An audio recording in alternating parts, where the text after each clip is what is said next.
Quero convidar vocês para abrir o livro de Juízes, capítulo 6.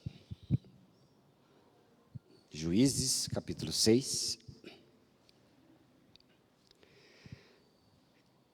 Tem uma palavra assim especial aqui para nós.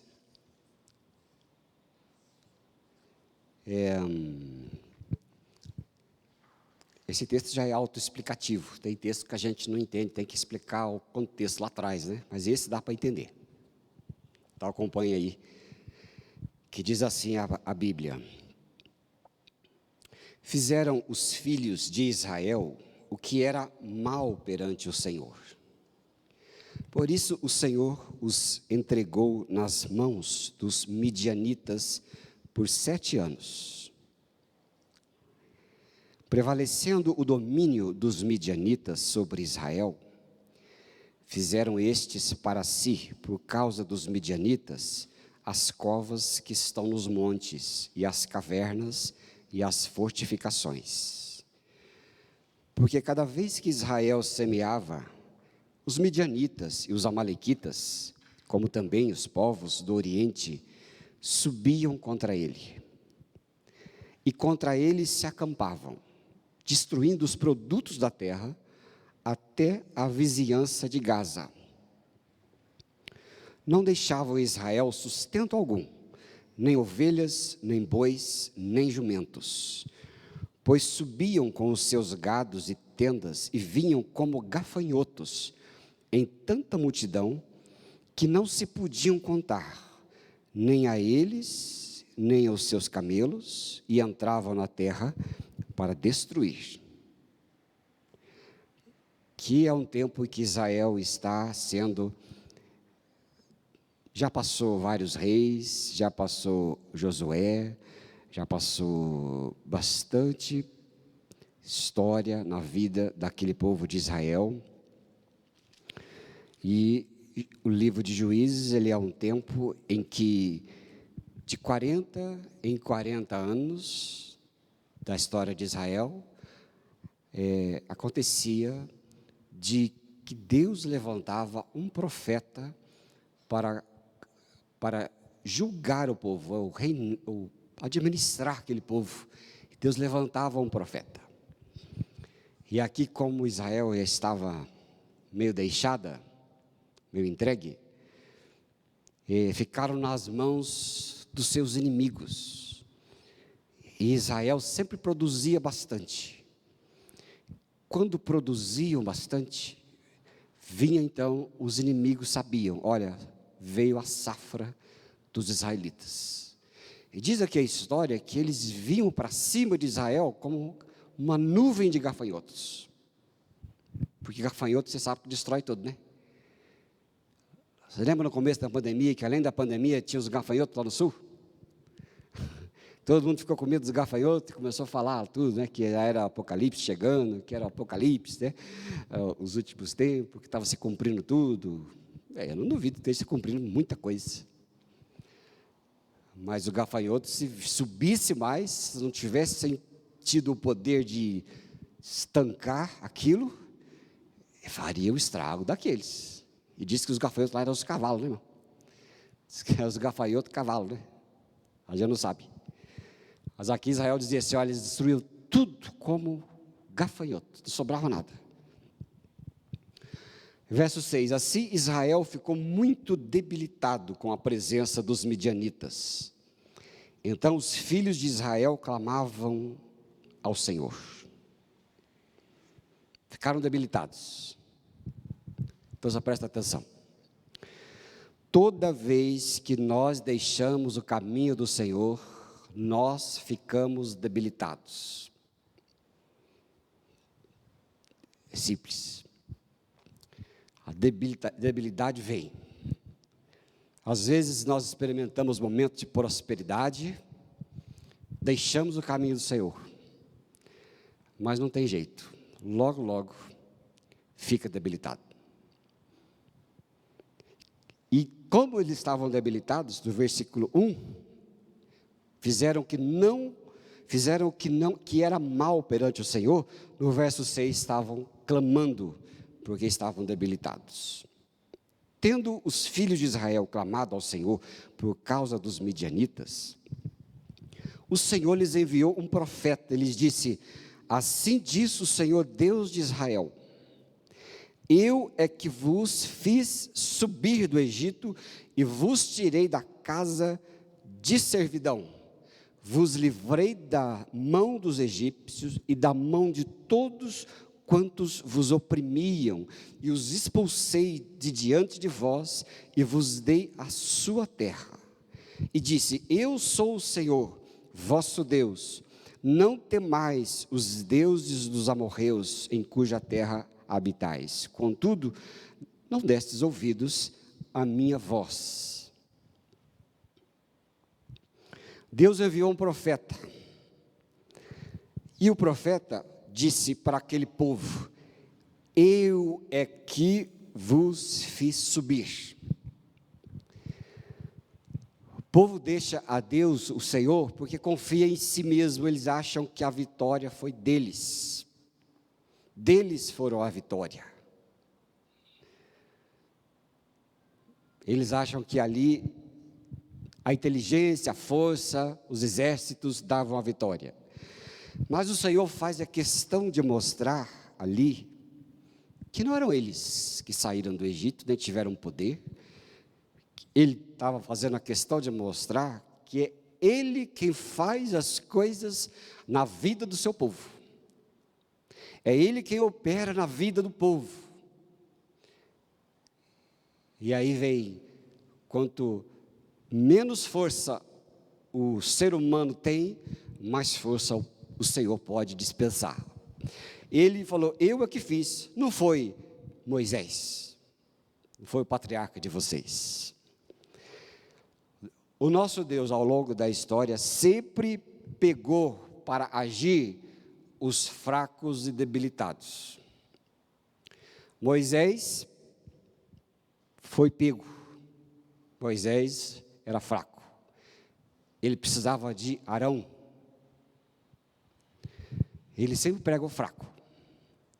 Ele não pega ninguém forte, forçudo, inteligente, poderoso. Ninguém. Quando aquele presidente dos Estados Unidos, que durou só um mandato, primeiro da história que foi um só mandato, quando ele começou eu já sabia, esse não termina, vai para o segundo. Ele era, lembra dele?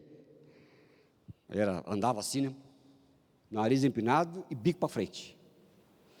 Eu falava assim, ó, toda vez que eu via na televisão, eu via nariz empinado, bico para frente. E poderoso. Poderoso da vida pessoal e naquele momento com a nação mais poderosa do mundo. E andava, né? Eu falava assim, ó o bicudo lá, ó o bicudo. Esse não vai. O primeiro-ministro, meu Deus, qual que era o primeiro-ministro? Primeiro-ministro alemão. Guarde este nome. Depois vocês procuram no Google o nome atual, é o atual. O primeiro-ministro alemão disse, quando eu... Boris Johnson é a igreja, rapaz. Boris Johnson é o meu personal styled hair. É ou não é? A esposa fala, meu filho, você não penteou o cabelo. Eu falo, mas tá bom o cabelo. Mas vai lá buscar o primeiro-ministro alemão e você vai ver. A Alemanha não vai prosperar. A anterior, a Angela Merkel, era filha de pastor. Ela andava com Deus. Não só por ser filha de pastor, ela andava com Deus mesmo. Foi a mulher mais longeva e próspera que a Alemanha já teve. Esse primeiro atual, no dia do seu juramento, ele disse, não me coloque a parte do juramento em que eu dependo de Deus. Ele pulou. O juramento em que as pessoas falam e fazem ali. Pulou. Vá ver a história. A história futura mostrará. Não prospera. Moisés, Arão. Abraão estava lá. Sai da tua parentela e vai, mas para onde eu vou, não importa, vai, vou te mostrar. Teve Sara, não tinha filho. Quando ele foi suscitar uma nação, ele pegou uma mulher estéril, idosa. Ele não só deixou ser estéril, mas ele colocou idosa, para falar assim, olha, para você ver de quem eu quero suscitar força. Ana, a mãe de Samuel, era estéril. Levantou Samuel, depois veio Josué. Isabel, a mãe de João Batista, era estéril. Deus levantou um profeta do ventre daquela mulher. Davi, lá atrás, era o rei improvável, porque o ser humano olha a aparência e a força, e ele falou, não é nenhum desses irmãos. Cadê o outro? Falei, que outro? O outro é insignificante, pastor de ovelhas. Não, mas é aquele que eu quero. Trouxe aquele. É esse que eu quero, é esse que vai ser rei. Apóstolo Paulo, todo mundo dizia, esse aí é um carrasco dos cristãos. Quando Deus olhava para ele, Deus via ali o maior pregador do evangelho, plantador de igrejas, e levantou alguém improvável. Pode ver na Bíblia todas as pessoas levantadas para ter força e fazer uma obra nas mãos de Deus, o Pai, eram todas pessoas improváveis, da onde não havia força. Ele não conta com a nossa força nem com o altivo, ele conta com aqueles que são dependentes dele, daqueles que dependem dele somente. Aí chegou a hora de Gideão. Veio o anjo do Senhor e assentou-se debaixo do carvalho que está em Ofra, que pertencia a Joás, a Abias-rita. Gideão, seu filho, estava malhando trigo no lagar para pôr a salvo dos midianitas. Gideão juntando trigo. E vamos guardar, vamos esconder dos midianitas, vamos esconder desse povo, porque eles vão roubar. Então os israelitas já estavam fazendo esconderijos no chão, covas, espécie de poços, para guardar e esconder mantimento até que aquela nuvem de gafanhotos passasse e eles não morressem de fome. E ele estava ali. E então o anjo do Senhor lhe apareceu e lhe disse, o Senhor é contigo, homem valente. Então respondeu Gideão, ai Senhor meu, se o Senhor é conosco, por que então nos sobreveio tudo isto que vivemos? E que é feito de todas as suas maravilhas que nossos pais nos contaram, dizendo, não fez o Senhor subir do Egito? Porém agora o Senhor nos desamparou e nos entregou nas mãos dos midianitas. Ele falou, mas Senhor, se é o Senhor mesmo falando, se é da sua parte, por que essa desgraça na nossa vida? E vocês lembram que o anjo falou ao povo, eu é que vos fiz subir do Egito, lá atrás? Por quê? Porque estava na cabeça do povo de Israel, como estava na cabeça de Gideão, a mesma coisa. Não foi o Senhor nos fez subir do Egito? Porém, então não foi. Então se virou o Senhor para ele, verso 14, e disse, vai nessa tua força, e livra Israel da mão dos midianitas, porventura não te enviei eu? E ele disse, ai Senhor meu, com que livrarei Israel? O sujeito tinha uma estima bem baixa, bem baixa. Eis que a minha família é a mais pobre de Manassés. Olha, começou a comiseração, né? Olha, gente, a comiseração é uma coisa triste. Já viu aquela pessoa, mas eu sou pobre, sou necessitado, eu não presto, eu não tenho, eu sou fraco, eu não tenho dinheiro, não vou ajudar, não tenho dinheiro, enfia aquela pedição de coisa. E aí estava assim, aquela comiseração, mais pobre Manassés, e eu menor da casa do meu pai. Ó, presta atenção. Quem é que Deus chamou, estava chamando, a buscar e livrar o povo? O menor da casa do pai. O que é o menor da casa do pai? É o Davi.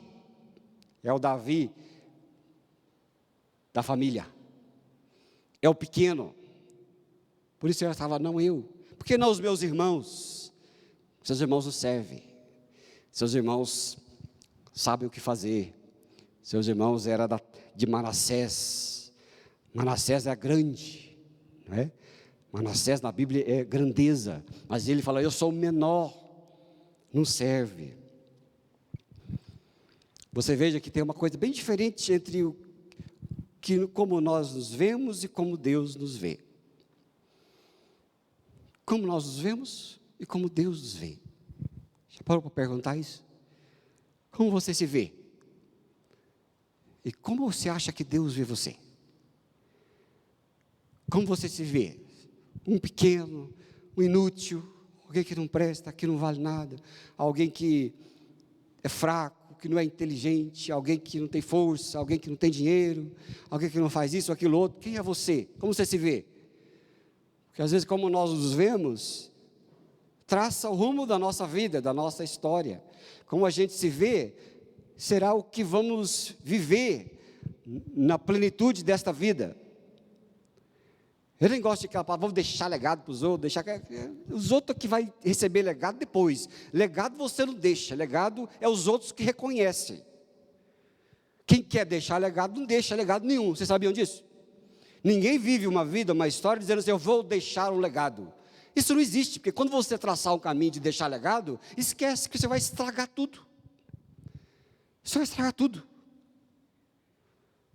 Não tem jeito. Já foi estragado. O legado você vive na plenitude do poder, da graça e da vida com Deus e daquilo que você está construindo na sua fé, no seu dia a dia. O legado, os outros vão reconhecer você, para contar a sua história. Por isso que provérbio diz, não seja você mesmo que te louve. Já viu você ficar se louvando? Ai, como eu canto bem. Oh, como eu falo bem. Oh, como eu toco bem. Mas que coisa, né? E geralmente o preço de mercado é bem inferior do que aquilo que você está vendendo. Legado se deixa, legado reconhece, o povo vê. Legado é quando os seus lá na frente vão dizer assim, olha, meu pai e minha mãe era assim. Legado você vive, constrói, legado é para você. Não é? A história é sua. Eu não quero fazer e ser para deixar para a filha, eu quero ser e viver. Os filhos vão reconhecer. Eu não quero ser e fazer o que da história, isso, aquilo, outro. Eu vou fazer o que é certo da história presente da minha vida e eu vou então depois ser reconhecido por aquilo. Mas outros vão ver, outros vão saber. Então, como a gente se vê, é o que traça a nossa vida, é o que traça a nossa história. Agora veja bem, como Deus via o sujeito, Gideão. No verso 12 ele disse, Senhor é contigo, homem valente. Não é? E como Gideão se via, o verso 13, ai Senhor meu, eu sou uma porcaria. Como ali ele se via, no verso ali 15, verso 14, vai nessa tua força, eu te livrarei. É o que o Senhor via, um homem valoroso. Mas ele disse, ai Senhor meu, eu sou o menor de tudo, o menor de todas as coisas.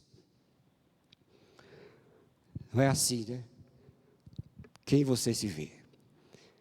Deus, o Pai, nos recriou em Cristo para nós nos vermos como seus filhos amados, com uma história nova. Ele usa a minha vida e a sua vida na nossa fraqueza, na nossa dependência, na nossa humildade. Ele não conta com a sua força, com a minha força. Ele não conta com a sua inteligência, com a minha inteligência. Ele não conta com tantas coisas que nós somos. Ele conta sim, desde que tudo isso passe por um processo de morte e ressurreição para a sua glória. Porque aquele homem, aquela mulher, é exatamente como o apóstolo Paulo. Ele tinha eloquência, ele tinha inteligência, ele tinha ordem das coisas, né? Dizem que os apóstolos fundaram o cristianismo, mas o apóstolo Paulo organizou o cristianismo. Ele tinha todo esse poder, mas Deus só usou o poder deste homem quando ele passou por morte e ressurreição. Enquanto ele confiou naquilo que ele tinha, ele não fez nada. Mas quando ele reconheceu que não era ele o poderoso, que não era ele a pessoa que ia fazer o que os outros não conseguiam fazer, enquanto ele não reconheceu que tudo vinha de Deus, Deus não pôde usar. Deus precisou colocar ele no lugar certo. E ele passou por uma morte, ele passou por uma ressurreição. Você vai ver o evangelho lá de Atos, quando você vê que todas as vezes que ele começou a falar, e a ensinar e a pregar, no seu conhecimento, não teve fruto nenhum. Quando ele foi pregar para os gregos, foi um desastre, porque ele queria se assemelhar no conhecimento filosófico dos gregos, e ali Deus não fez nada, não aconteceu nada, eles não entenderam nada.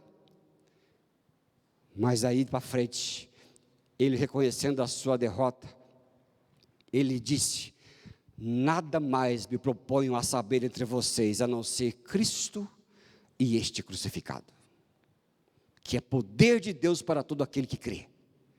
É isto que ele falou, né? E Deus conta com a gente, Ele deseja que nós nos vejamos, sim, na dependência, na humildade, na sua graça plena, pessoas renascidas para Ele, porque quando Ele olha para mim, para você, alguém que passou pela morte e ressurreição em Jesus Cristo, Ele fala assim: eu posso agora usar este homem, eu posso usar agora esta mulher, porque ali não há mais ele, ali agora é Cristo vivendo nele. Aí a coisa começa a fluir, a funcionar, e os nossos olhos devem mudar. Como você se vê, como você se enxerga?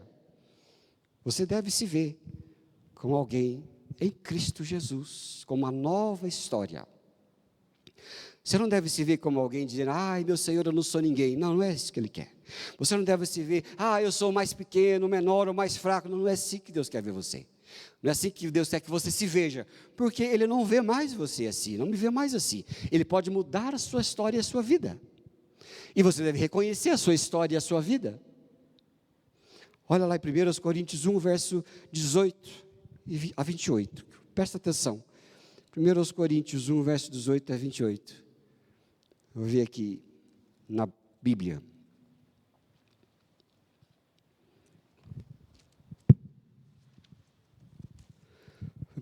Diz assim: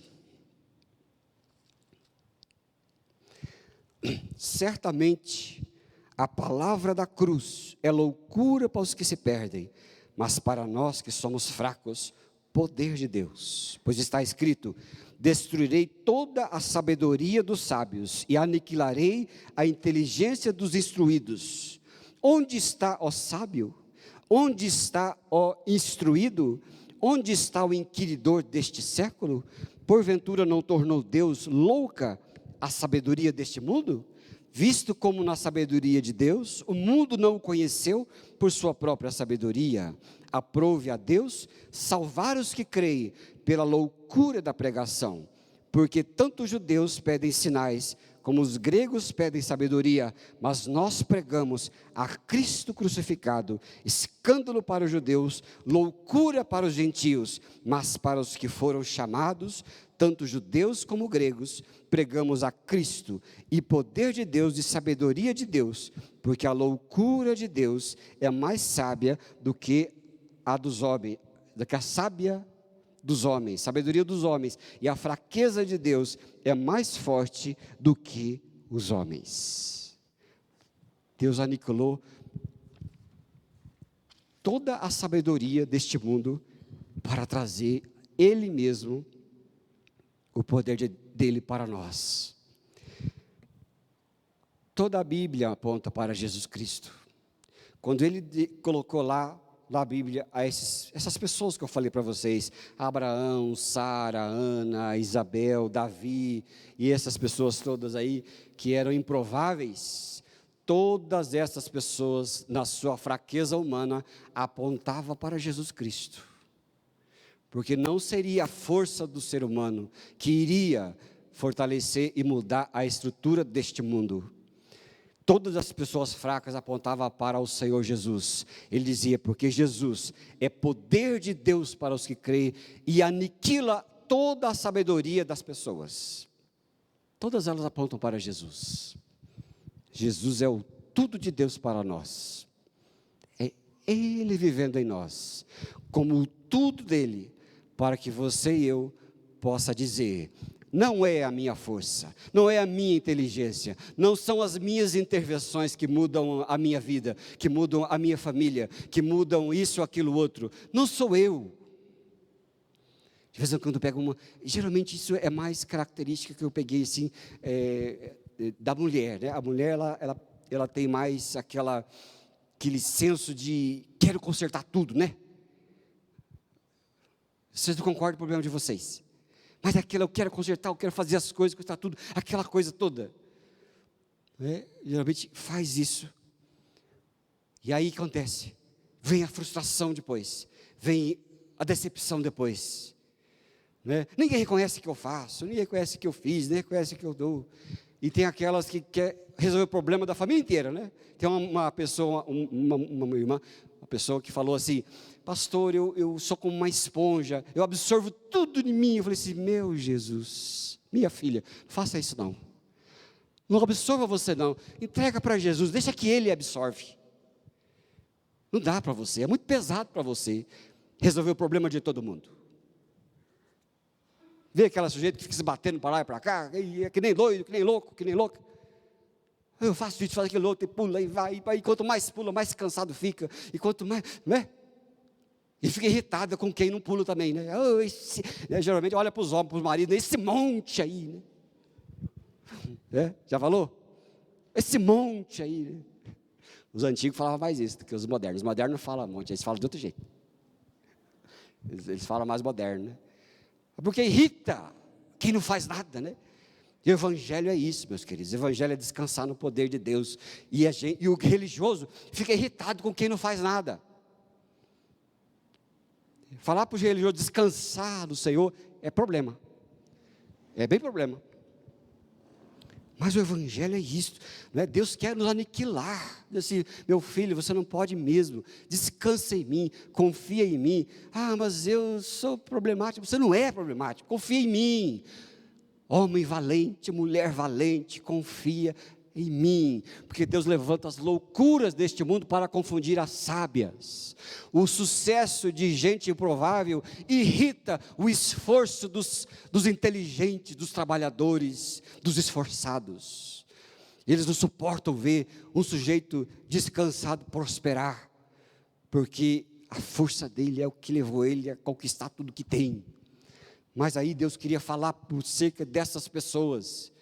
Homem valente, talvez Gideão fosse um sujeito valente, talvez Gideão fosse lá aqueles que estavam juntando, que estavam confiando, estava fazendo a parte dele, não estava que nem doido, que nem louco, né? Talvez Gideão fosse daqueles que, sabe aquele sujeito que fala, você está lá na sua casa lá, né? Eu na minha casa lá, de repente é o sujeito que assiste jornal. Gente, eu tenho tanto asco de jornal que vocês não têm ideia, eu não posso ver apresentador de jornal na minha frente, eu tenho que amar, né? É verdade. Eu vou orar por essa turma, mas não dá, jornal para mim não funciona, não dá. Aí você pega metade da família e fica louca por jornal, e a metade que fica vendo o jornal, fica enlouquecendo os que não gostam de jornal, não é? Não sei o que, aconteceu, bomba, não sei o que, vírus, não sei o que, morte, bomba, aí fica aquela coisa, meu Deus, o que eu posso fazer a não ser orar para o sujeito que está lá quase outro planeta. Eu nunca vou no lugar aqui. Vamos orar, vamos ser solidários, fazer tudo o que podemos aqui. Mas não me venha com desespero, porque é efeito manada, né? Todo mundo fica doente, se o outro lá está doente, se tem 100 doentes, hoje a gente fica doente também. E talvez da família de Gideão tinha metade que dizia assim, o exército dos midianitas está vindo, e enlouquecia todo mundo. E talvez Gideão falasse, tá bom, vamos fazer o que está da nossa parte, vamos esconder o que nós podemos, vamos fazer. E aí o anjo encontrou Gideão lá fazendo as suas coisas calmamente, porque o preocupado não trabalha. O preocupado não faz as coisas, ele só fica pensando nas coisas. O ansioso não para focar em nada, ele não é bom em nada. Ele não faz nenhum serviço que preste. Chama um sujeito desfocado para trabalhar na sua empresa e logo você tem que demitir. Porque ele não faz nada direito, porque ele está fazendo aqui, olhando aqui, olhando aqui, olhando aqui, e não faz nada que preste. E talvez Gideão estava ali fazendo só uma coisa só. Ele conhecia Deus, o Senhor, estava fazendo as suas coisas, mas ele fazia parte dos descansados. Por isso que ele falou assim, chama meu irmão ali, que ele quer matar os midianitas quando está lá 100 quilômetros de distância. Ele quer matar todo mundo. O outro, meu irmão, já quer matar, o outro está matando também. Vai chamar eu? Eu não quero nem ir com essas coisas. Aí Deus falou assim, homem valente, eu preciso de você. Por quê? Lá na frente ele precisou destruir o exército com 300. Se fosse um dos irmãos desesperados, só 300, cadê os outros, cadê os outros, cadê os outros, cadê os outros? Eu vou morrer, morria mesmo. Mas Gideão não. 300, Senhor? Não pega aqueles que bebem que nem cachorro, não. Pega aqueles que bebem assim, e só tinha 300. E aí olhou para aquele sujeito e falou assim, é você que eu preciso de você. Preciso daquele que se tiver 300 não vai entrar em desespero, porque sabe que comigo 300 vale para o exército. E talvez ele fazia parte dos descansados. Esse era Gideão, o ser descansado. Sabe que a igreja não cabe? Eu estava aqui orando ali atrás, Deus me deu uma coisa. Porque sempre teve gente orando no nosso cenáculo. Vocês não oram muito, não vêm ali, mas eu queria que vocês viessem orar. Vocês vão ver como vai ser bom para vocês, meia hora antes dos cultos, ir lá no cenáculo orar. Vai ser bom para vocês. Deus não precisa de vocês. Mas vai ser bom para vocês. Vocês vão ser fortalecidos. Eu estava orando ali. Não sei se Deus falou, eu pensei, Deus falou. Olha, uma pessoa orando aqui vale por 200. Porque não é a força de tanta gente que vai me fazer ou não fazer. Uma pessoa aqui pode carregar uma igreja nas costas. Você sabia disso? Pode carregar uma igreja nas costas. É por isso que quando Deus olhou lá para aquele povo em Sodoma e Gomorra, e Abraão disse, se tiver 100, não mato. Se tiver 50, não mato. Se tiver 20, não mato. Se tiver 5, Jesus está diminuindo muito, não mato. Se tiver 1, não mato. Não tinha nenhum. Por isso que Deus disse, se tiver 1, eu faço. Porque é na força dEle. É na força do Senhor. Por isso que igreja nenhuma acaba. As portas do inferno não prevalecem contra a igreja. É ou não é? Não acaba não. Porque Deus sempre tem gente. E Deus conta com aquela gente. Deus conta com aquele povo esvaziado. Mas que vai. Ele faz, irmãos e irmãs. Ele faz. É por isso que ele fala assim, é eu em vocês. A fraqueza daquelas pessoas aponta para Cristo em nós. Lá Colossenses 1, verso 27. Leia comigo ali,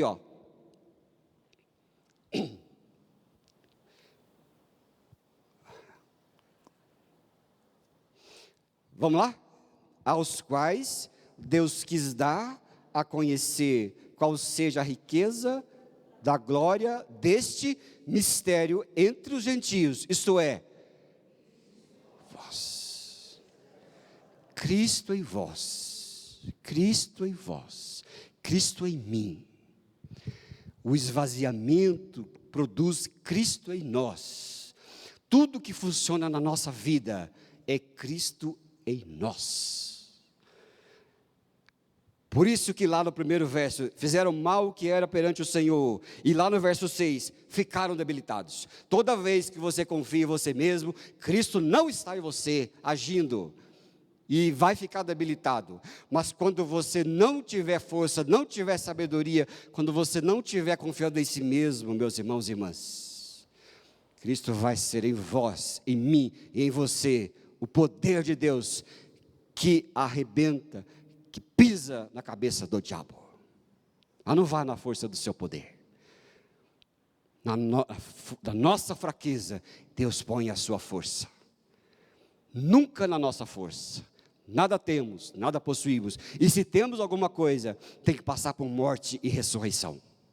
Porque se não passar por morte e ressurreição, não tem. Por isso que nós cantamos: Cristo é a nossa vida, o motivo do louvor.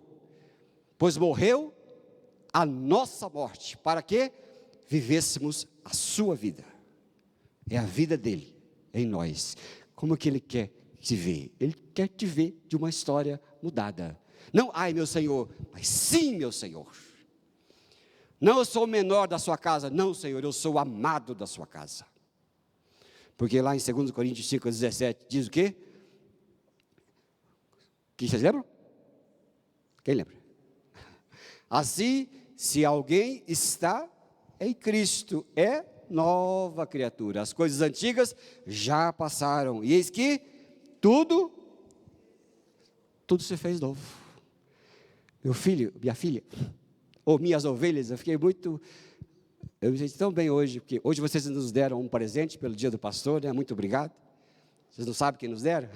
Deram, né? A nossa liderança da igreja veio dar um mimo aqui por causa do dia do pastor e pastora metodista.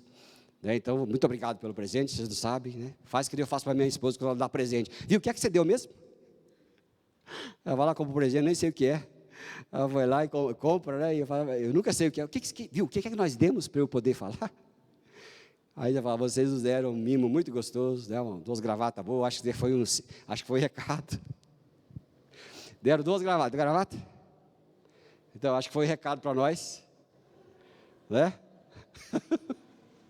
Mas tá bom, entendemos o recado. Agora, se vamos usar, vou orar. O bispo Richa, lembra do bispo Richa? Ele vinha me cumprimentar, porque ele vinha todo, né? Terno, abotoado, gravata, abotoadura, né? Tudo certinho, né? Aí eu ia, graça e paz, bispo Richard. Eu olhava para mim, ele, graça e paz, eu olhava para o meu pescoço. Aí eu via que ele estava olhando para o meu pescoço e fazia assim: como o senhor está? O senhor está bem, seu bispo? Então, né, olha que bom ver o senhor aqui. Ficava assim, ó. Eu ficava escondendo aqui, ficava passando a mão. Agora eu não preciso mais fazer isso. Ninguém até hoje olhou para mim aqui, não, o pescoço. Nossas ovelhas. Então, minhas ovelhas, digo para vocês, sempre, você tem uma nova história. Todos os dias, Deus faz uma história nova na sua vida. Se o anjo chegasse para você hoje e perguntasse para você: olá, meu filho e minha filha, o que você acha que ele falaria para você? Se você for como Gideão, você: eu, menor da casa do meu pai, pobre, fraco, necessitado? Não, ele olha para você, porque em Cristo você tem uma nova identidade. E a identidade sua é de filho e filha do Deus vivo, herdeiro. Quem é você? Se o anjo chegasse e falasse para você, como você acha que você se daria o nome? Eu sou o Fábio fraco, eu sou o Isaías derrotado, eu sou o Oswaldo pecador, né? Eu sou o Alan defeituoso, eu sou o Batista imprestável, eu sou o Domingos desobediente. O que você responderia? Como você se vê? Cuidado como você se vê. Não se veja assim não. Não assimila o lixo do diabo na sua mente. Porque o diabo ele quer mesmo te inutilizar. O diabo quer inutilizar você. Quando Deus falar com você, você falar assim: eu não presto, não posso fazer nada mais. Já passou meu tempo. O diabo quer que você assimile este mundo.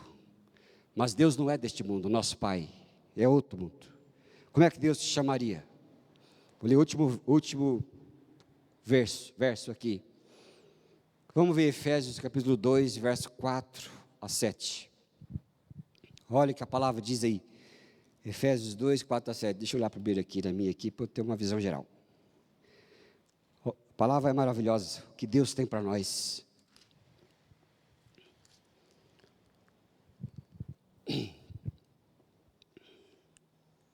Diz assim: Mas Deus, sendo rico em misericórdia, por causa do grande amor com que nos amou, estando nós mortos em nossos delitos, nos deu vida juntamente com Cristo.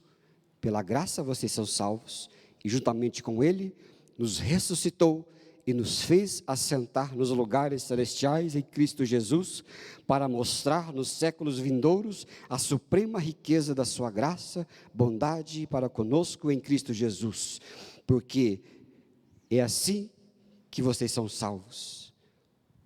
Viu a riqueza? Como é que Deus te denomina? Como o Pai te chamaria, meus irmãos e irmãs, hoje? Não é mais homem valente, não. Porque Deus já proveu o homem valente. O homem valente é Cristo, porque por causa disso, todos os outros fracos do passado foram usados por Deus na fraqueza. Porque o único homem valente é Cristo Jesus. É o único. Nunca Deus usou o forte, usou só o fraco para derramar o seu poder. Só o fraco. Porque o valente é Cristo Jesus. Como Deus te chamaria, né? Verso 4. Ele te chamaria rico em misericórdia, do grande amor com que nos amou. Ele te chamaria de amado, de amada. Recebe isso, irmão? Você sabia disso? Amado, amada.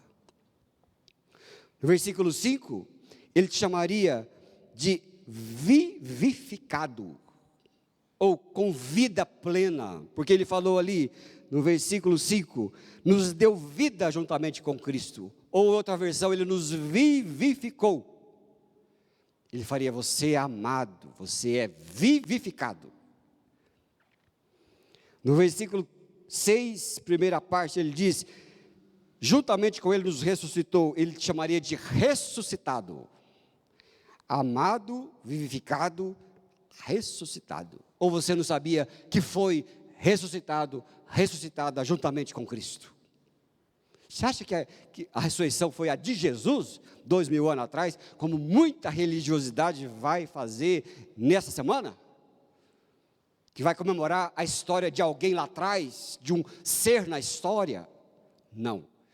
O evangélico, ele fala, ele não ressuscitou sozinho, eu ressuscitei juntamente com ele. Vai ler depois Romanos 6 e Colossenses 3. Amado, ele te chama de vivificado, ele te chama de ressuscitado. E depois no versículo 6, ainda, ele te chama de assentado. Onde é que está assentado? Nos lugares celestiais em Cristo Jesus. Ele te chama de amado, vivificado, ele te chama de ressuscitado, ele te chama de assentado nas regiões celestiais em Cristo Jesus. E no versículo ainda 7, ele te chama de rico, rico, não é? Para mostrar nos séculos vindouros. Quais os séculos vindouros? Nós hoje, não faz tantos séculos que foi a história escrita isso aqui. Hoje, história vindoura, a suprema riqueza da sua graça em nossas vidas. Ricos, amados, vivificados, ressuscitados, assentados, ricos. Eita povo, eita povo, devia dar glória a Deus ali, começar a fazer assim, entendeu? Ontem nós tivemos aí, ontem, era gostoso, nós fizemos assim, ia falar assim, oh glória a Deus, oh Senhor, oh Jesus, amado, vivificado, recitado, enriquecido, assentado nos lugares celestiais. Meus irmãos e irmãs, é isso que Deus deu para você, sabia? Essa sua identidade. Se o anjo chegasse para você hoje, o que você faria? Ô anjo, sim, usa-me, porque eu sou amado, sou justificado, ressuscitado, assentado e rico. Conte com a minha riqueza. Aí Deus fala assim, conte com a sua riqueza, porque eu sei que você é pobre, mas eu vou dar a minha riqueza para você. E você vai dar. Você vai fazer, você vai distribuir, é ou não é? Ah, quando eu ficar rico eu contribuo na igreja. Não vai não. Ah, quando eu ficar rico eu vou ajudar os pobres. Não vai não. Porque aquele que não ajuda quando é pobre, se engana, que vai falar que vai ajudar e quando ficar rico, vai ser o mesmo avarento de sempre. Vai ser o mesmo muquirana de sempre. Porque essência, a essência é a mesma na pobreza e na riqueza. A essência é a mesma em qualquer lugar. Mas eu quero dizer a Deus o Pai: eu sou rico em Cristo Jesus. Ai, meu Senhor, Ele não quer a nossa força, Ele quer a nossa confiança. Ele não quer o nosso dinheiro, Ele quer a nossa dependência. Ele não quer o que nós podemos dar, Ele sabe que não podemos dar nada. Ele quer a nossa confiança plena nele. Quando a gente descobrir isso, vamos parar de sofrer. Quando a gente descobrir isso, vamos lançar fora a ansiedade. Quando a gente descobrir isso, nós vamos acabar com as besteiras desta vida. Fui moço, hoje eu sou velho, nunca vi um justo mendigar o seu pão. E é isso que você vai experimentar. Agora é perigoso, muito crente aí, chegar no final da vida e dizer assim: minha preocupação foi tudo idiota. Nunca me faltou, nunca aconteceu nada, e Deus sempre me proveu, e eu podia ter vivido melhor. Vou deixar o dinheiro aí tudo para os outros. Devia ter conhecido Paris, Londres, Amsterdã, devia ter levado meus netos para Disney, devia ter gastado Beto Carreiro, devia ter essas coisas todas aí. Mas não fiz nada disso, agora estou morrendo, Deus nunca me desamparou, e agora estou aí nessa amargura de vida. Deus não quer a sua força, Deus não quer o seu dinheiro, Deus não quer a sua saúde, Ele quer a sua dependência plena nele. Dependência plena nele. Jonathan Edwards, um pregador que até hoje a gente inspira a nossa história, um pregador que viveu doente a vida inteira, mas na doença toda, morreu com 32 anos, mas em toda a sua doença e enfermidade, Deus deu os maiores sermões de avivamento que a Inglaterra pôde conhecer. Ah, eu vou sarar primeiro, depois eu vou trabalhar. Vai nada, você está enganado, não vai. Deus quer a sua confiança, Deus não quer a sua força. E Deus quer que você se aposte do nome novo. Deixe o sentimento de coitadinho para lá. Tá certo? E Deus vai operar na sua vida. Bem, queridos? Vamos orar? Quero orar com você. E eu quero orar com você nesta noite, que você aí que é como Gideão: eu não sou nada, não sou ninguém, ai meu Deus. Não. Deus quer que você conheça hoje a sua identidade em Cristo. Identidade de filho. Deus quer mostrar para você que você é enriquecido, que você está nas regiões celestiais em Cristo Jesus. Não precisa morrer para viver as realidades espirituais. Ele quer que você use agora na fé, transformar a sua vida, transformar seu interior. Mas Ele quer que você confie. Confiar é exercício, confiar é dizer eu quero, confiar é se largar nas mãos do Pai. Amém? Feche teus olhos. Se você tem se sentido fraco, sentido angustiado, sentido que não presta para nada, eu vou orar com você agora, selando esta palavra que o Espírito Santo colocou na sua vida. Se você quer essa oração, fique em pé. Quero colocar sua vida diante de Deus agora, e você vai embora nesta noite dizendo: eu sou um filho amado, enriquecido, assentado, eu confio no meu Senhor. Deus está te chamando pelo nome, e Ele chega agora e dizer a você: homem valente, mulher valente, Ele quer que você diga: sim, Senhor, por graça e misericórdia, assim eu sou. Deus quer te curar da comiseração, autocomiseração. Deus quer te curar do vitimismo. Deus quer te curar da preguiça. Deus quer te curar e te fortalecer e te abençoar.